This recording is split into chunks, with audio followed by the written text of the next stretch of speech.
Alright everyone, today we are going to be reacting to a video from Joy Girl called Luffy is the Key to ELBAF. So I don't know what this is going to be about other than explaining how Luffy is the key to ELBAF. But go ahead and give the Joy Girl's video a like and subscribe to her because she makes really good One Piece content. But we're going to jump into this and see what she's talking about. The thumbnail shows an arrow to Luffy saying giant. I think I just ate a dog here. So, I wonder if she's gonna say Luffy's a giant, which we do know D's can be giant because of Saul, and you know giants come from ELBAF. But we're just gonna jump into this, see what it's about. This video is sponsored by Surfshark. Thanks, Surfshark. Warning: this It was so abrupt. video is sponsored by Surfshark VPN. Oh, the VPN cut out. I didn't hear the VPN part. All I heard was this video sponsored by Surfshark. Thanks, Surfshark. Thanks, Surfshark.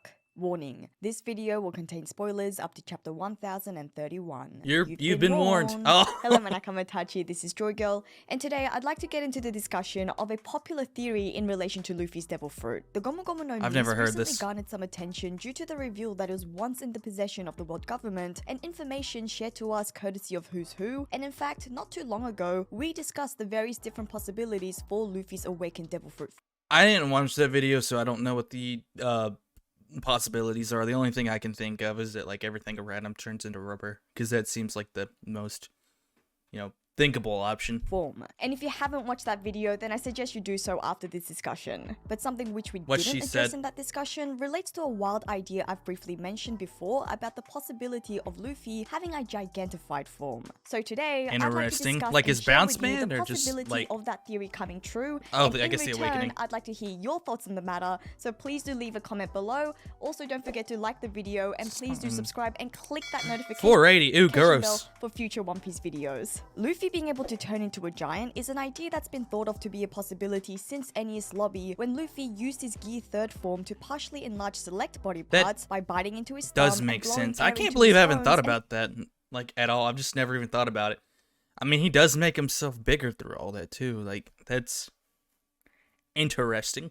The fact that Luffy's already achieved this to a certain degree through his use of his Devil Fruit certainly adds a lot of weight to Okay, that background's like freaking me out. That it's going insane. this theory. Apart from his Gear 3rd form, we also saw his Nightmare Luffy form in Thriller Bark. Does that have anything to do with his Devil Fruit though? His whole body, albeit he was inadvertently helped by Moria himself, but Luffy's Gear 4th forms, Boundman and Tankman in particular, heavily resembles this whole body They're enlargement. huge. I don't think they're giant huge, but they're huge. Devil Fruit. So this is funny though, because I literally had a conversation with my friend the other day talking about how I think that Gear 4 is probably like the limits of his Devil Fruit without awakening it. So if he can be a giant through awakening it, that's really interesting. thought of Luffy achieving this on a much bigger scale, gigantic scale in fact, isn't impossible, and is in fact maybe even likely. This could be explained to follow suit with what we've seen so far, the gigantification being his Gear 5th form, or could even be the result of his awakened Devil Fruit. We've seen like how, I'm sorry for pausing so much by the way, I don't mean to, I mean to, but I'm just thinking, we've seen how far he can stretch his body out, like when he was reaching out to Usopp after Usopp apologized to get back on the crew. Like, we know his body can go like far.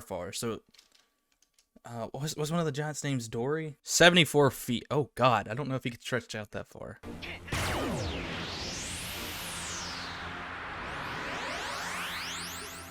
Okay, that's definitely well over 74 feet. Like, and this is just wingspan. Yeah, he could definitely get there. I could see him getting there. Point is, in some way or another, Luffy, through use of his Devil Fruit properties of rubber, could inflate himself to become so large that he rivals the size of giants. And based on the process of how we know Luffy to be able to achieve this, then we could assume that Luffy's only limited by how much air he can pump into his body. Meaning that if he blows enough air, he could reach whatever size he wants. So now that we have that... Speaking of which, all he's got to do is inflate his lungs first. Then they can just suck up as much air as he needs. Easy. logical component we can work with, let's look at how it could also make sense in terms of the story. The importance of giants has been seeded from very early in the story. Since our introduction to Dory and Broggy at Little Garden, the impressive strength and mysterious history of giants has been progressively developed throughout the series. Rather than being a homogenized race, we now know giants to be made up of various different species. I just feel like ELBAF's supposed to be Usopp's arc. I don't want Luffy to take anything away from that. Part of historical events which shaped the world. We also know that their feats and strength owed to their large size has made them highly sought after by different groups, but perhaps none more dedicated to acquiring a special race than the world government. Apart from just tricking gullible giants to join their forces, we know the world government to have actively engaged in the development of giants I forgot about that. by enlisting the expertise of brilliant scientific minds such as the likes of Vegapunk. How did I forget about the kids? Oh my, yeah, they fucked their lives over. Oh god, yeah, so I keep underestimating how much, like, giants play a part in this. Like, the whole Dory and Broggy thing was cool, and I was like, that's a neat little arc. And seeing them on, you know, in this lobby was like, oh, cool, more giants. I just keep underplaying, like, how much they're actually probably going to be important in all this. Seriously, Vegapunk is big brain. So big brain that he could bypass the portal between the One Piece world and our world to hack into your internet. Please don't say that. Nightmare that is Vegapunk. Oh, that was a good. That was a good. Surfshark that was a good VPN sponsorship. App which allows you to create a secure private network. Getting back to giants in One Piece. Whilst we've known the source of the world government's interest in this race to be in order I don't remember them having that many. I thought they only had 2. This may be something that gets further developed and provided deeper reasons for in the context of the possibility of Luffy's gigantification, because another element in One Piece that has progressively become the source of. So with all that, I'm assuming like what if Vegapunk did have the Gomu Gomu no Mi, and was using that to like take samples of that for the kids to be giant. Speaking of which, Shanks got it. How do you pronounce it? Marie-Joie. This is where he stole. Like he could have stole it from here, right? So, Shanks could have stole it from here, where Vegapunk was testing it with, and that's why Shanks is cool with him, maybe? I don't know. I'm not smart. Greater mystery and interest is the meaning of the straw hat. Whilst initially introduced as a symbol of the promise and friendship between Luffy and Shanks, that ragged straw hat delighted the fanbase with the reveal that it was previously owned by the late Pirate King, but even more greatly shocked us with the reveal of a giant straw hat being. Oh my god, that straw hat ate the Gomu Gomu no Mi. Didn't raise enough eyebrows. We also recently had the reveal that the Gomu Gomu no Mi was a devil fruit which the world government considered important enough to warrant its private escort by the CP9. And when the then CP9 agent Who's Who failed to secure this, ignore everything I said about Marie-Joie earlier. That was dumb. That was actually stupid. I forgot about this. Resulted in his imprisonment at Impel Down, seemingly furthering the importance placed on this fruit. And of course, even more interestingly, it wasn't just the world government who wanted to secure the Gomu Gomu no Mi, because it also seems like Shanks and the red hair pirates also actively went after that specific fruit. What were they gonna do with it? Given Shanks' own mysterious connections to that's what I was saying. Everything that seems to go on in One Piece, that's what I was saying. Certainly add weight to the notion not as stupid that this then. fruit is indeed special. And all of these tidbits of information put together could point at a very nice, if albeit quite speculative conclusion that the former owner of the Gomu Gomu no Mi also wore a straw hat and unleashed an ultimate form of gigantification, perhaps the result of their awakened form, which also allowed them to enlarge external objects such as their straw hat. And this individual was a threatening opponent to the world government, perhaps even Joy Boy himself. And this is why the Gomu Gomu no Mi required such protection. And failing the securitization of the fruit, the world government has now deemed Luffy, the current possessor of the devil fruit with the potential to become a giant, as an individual who must be extinguished from the. I feel like if they know Shanks stole it, I mean, maybe they didn't know that Shanks stole it, but there was, what, a 7-year gap between when Luffy ate it to when he left? I feel like they would have went after him at that point. When Garp knew that Luffy ate it, I feel like he would have said something. I don't know. I'm not 100% on that, but I feel like there's just a lot missing of why they didn't try to get to him earlier, like how they did with Nico Robin as a child.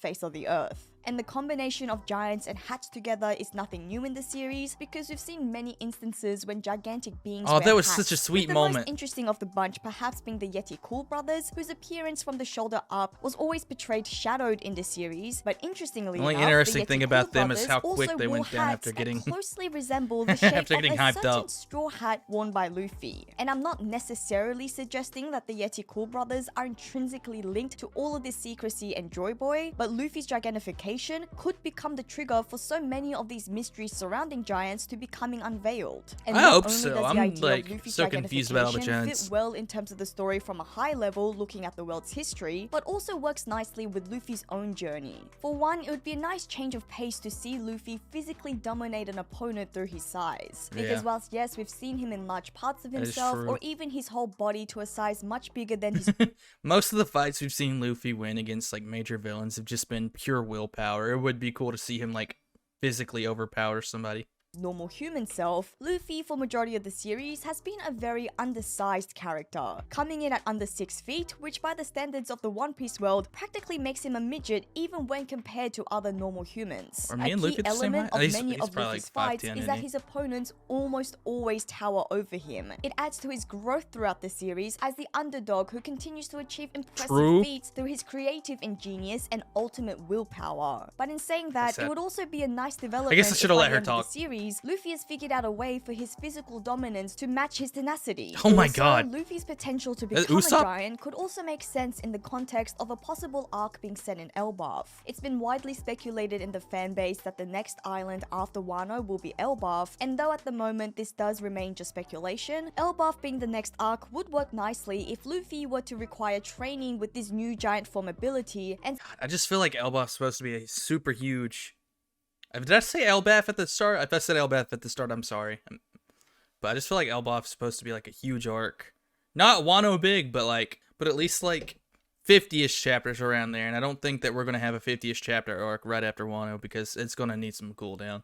so he gains this knowledge and expertise, well, training with giants. It would also be a convenient way for us to learn about the history and lore of giants through Elbafian warriors explaining the giant race to a confused Luffy who's only recently unleashed his powers. Which does suggest that this would mean Luffy awakened his giant form at Wano, but even this could be said to not be a completely meritless crazy idea. There's the fact that Luffy has now had multiple power-ups and yet Kaido remains a threat, as well as the now increased possibility of Luffy awakening his devil fruit like his supernova rivals. So with all the power This is just gonna turn into Attack on Titan. Wano just might be the arc where Luffy will showcase his gigantification ability, and in doing so, this could complete the parallels between the power-ups of our monster trio, which reflect their respective opponents in Thriller Bark, adding to the mirroring effect between these two arcs. Oh, because that's... in Thriller Bark, Sanji was fighting an opponent with extremely tough skin and the ability to turn invisible, and as we've just seen, Dude, now that's... Sanji's latent German That's modifications has been very recently awakened, and thereby he's also attained similar abilities to those of his Thriller Bark opponent. Zoro first encountered his Black Blade by acquiring a famed sword from a legendary samurai also in Thriller Bark, although he didn't even know Shisui was a Black Blade at the time. But in Wano, not only has he received another great sword from another legendary samurai, but it's also highly possible that we may even see him awaken Enma and turn it into a Black Blade. So then Luffy's awakening? If we follow the pattern of Zoro and Sanji acquiring power-ups that could be linked to their That's Thriller such a Bark great opponents connection. and apply that to Luffy, well,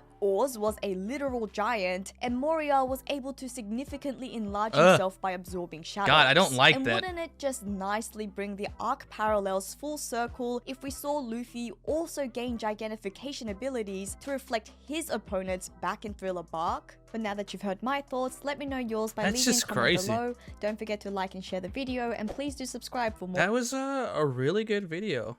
Like I said, leave a like on her video, subscribe to her. She's got a bunch of great videos.